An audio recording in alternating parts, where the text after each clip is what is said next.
albeit cynically, during the Cold War.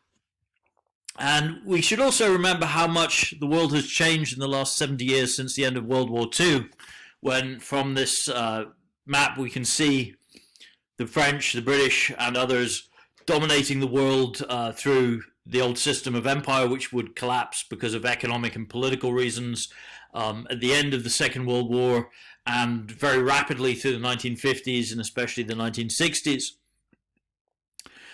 1/3 of the world's population in 1945 lived in non-self-governing territories, in other words, in colonies of foreign powers. And that's about 1/3 of 2 billion people in the world at that time. Now, of course, there are over 7 billion people in the world. The Second World War lit up independence movements which have been simmering away in colonized regions, particularly in India, where you have Mahatma Gandhi, in Africa, and also in Indochina, which is the region dominated by France, which would go on to become Vietnam, but also Laos and Cambodia. The Americans and the Soviets would be vying for influence during the Cold War, therefore, and it was not just economic influence, but also ideological influence. Which system would go on to dominate the world? Would it be US-style capitalist consumerism, or would it be Soviet anti-imperialist communism?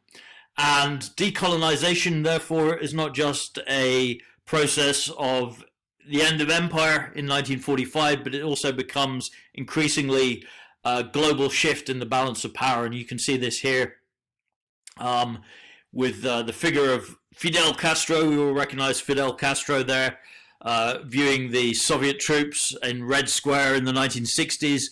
And right next to him is his distinctive Soviet counterpart, Nikita Khrushchev, who during the 1960s would place nuclear-capable missiles in Cuba, facing the United States during what became known as the Cuban Missile Crisis. So Castro, of course, the revolutionary leader of Cuba during the 1960s, would come to become, in a sense, the poster child for Soviet Third World cooperation.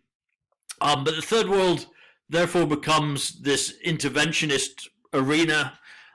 During the Cold War, you have the Truman Doctrine in 1947 with Harry S. Truman pledging foreign aid to anti-communist governments. And then his Secretary of State, George Marshall, comes up with the European Relief Act, or the Marshall Aid Plan, in the early 1950s, which would end up giving over $13 billion in foreign aid to struggling European economies that had been devastated by the Second World War, especially Germany, West Germany, not so much East Germany, which had come under the influence of Joseph Stalin at that time. However, you can also see similar relief in place in East Asia, US aid pouring into Japan and South Korea, but this economic aid is not just economic, it's also political. It's designed to form alliances and safeguard the policy of containment against the Soviet Union. In the global arena, you can also see this dimension of the Cold War decolonization illustrated by the growth of the UN United Nations General Assembly, which was founded in 1946 with just 51 member states. And this is the gathering of all the sovereign states recognized by the United Nations. By 1970, that number had more than doubled to 126.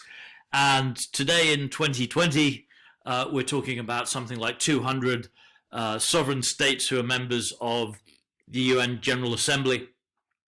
There were, during the Cold War as well, some countries, the most obvious or prominent examples would be India, Egypt, and Yugoslavia, which was a communist country, but had actually broken with Moscow.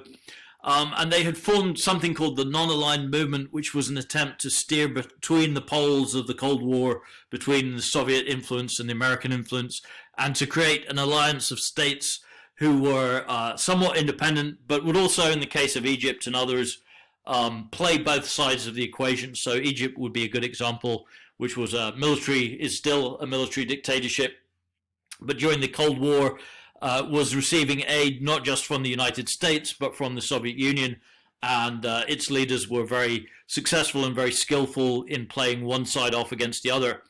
Now you can see the dark aspects of the Cold War, not just foreign aid, but also foreign intervention in places like Iran, where the CIA was involved in a military coup in 1953. In Guatemala in Central America, a similar situation. But perhaps most importantly in South Vietnam, which becomes a separate country in 1954 after decolonization from France.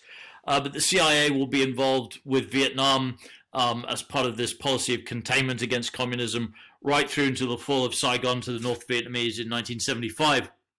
And the Russians similarly are involved in aspects of subterfuge and stirring up trouble and creating client states in places like Ghana and the Congo.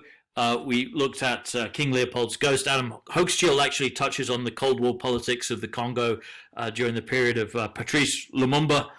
And then, as we mentioned, Cuba, of course, becomes, if you like, the poster child for Soviet